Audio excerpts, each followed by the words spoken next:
explain briefly the concept of transmission media. Let us start with an example of a company, where lab systems are generally connected to each other through the use of the cables which act as a transmission media for the exchange of information between the systems. Another example is when a person using his credit or debit card at ATM. The machine is allowed to connect to the respective bank, and the connection is done through air as a transmission media. Thus, we can define transmission media is a material substance that can propagate energy wave. The transmission media that are used to convey information can be classified as guided or wired medium, unguided or wireless medium.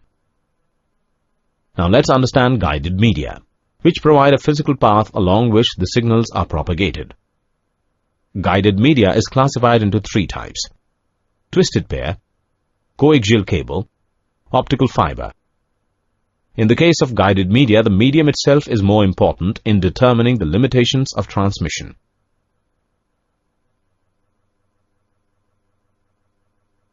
The first part, twisted pair cable, consists of copper wires that are twisted into pairs.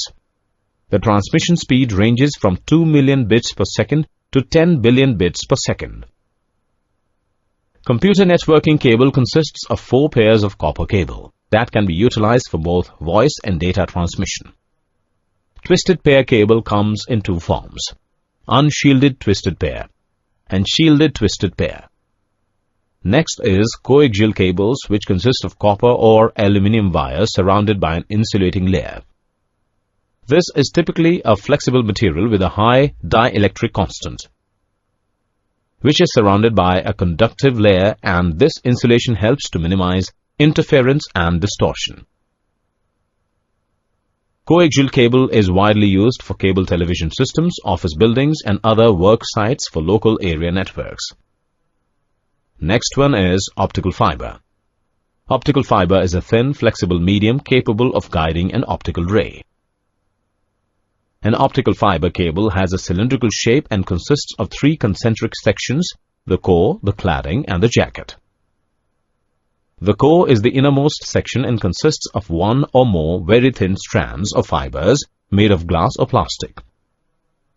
Each fiber is surrounded by its own cladding, a glass or plastic coating that has optical properties different from those of the core.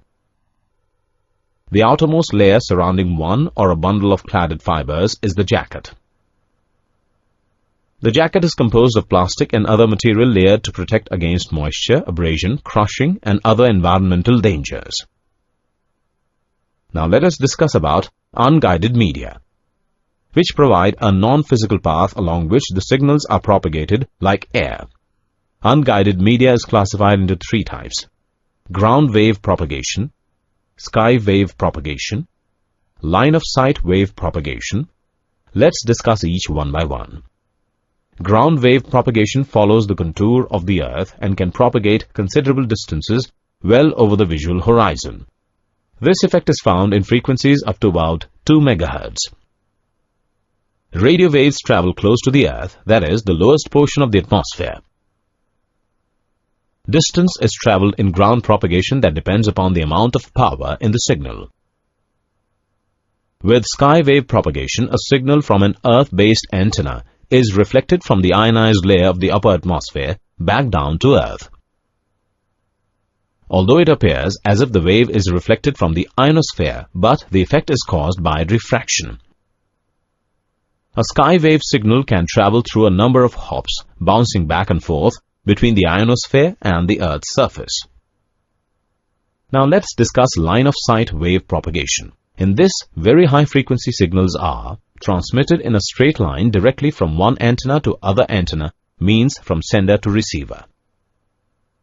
Both antennas must be directional, facing each other. Length and closeness of antennas doesn't matter or not to be affected by the curvature of the Earth. Related term is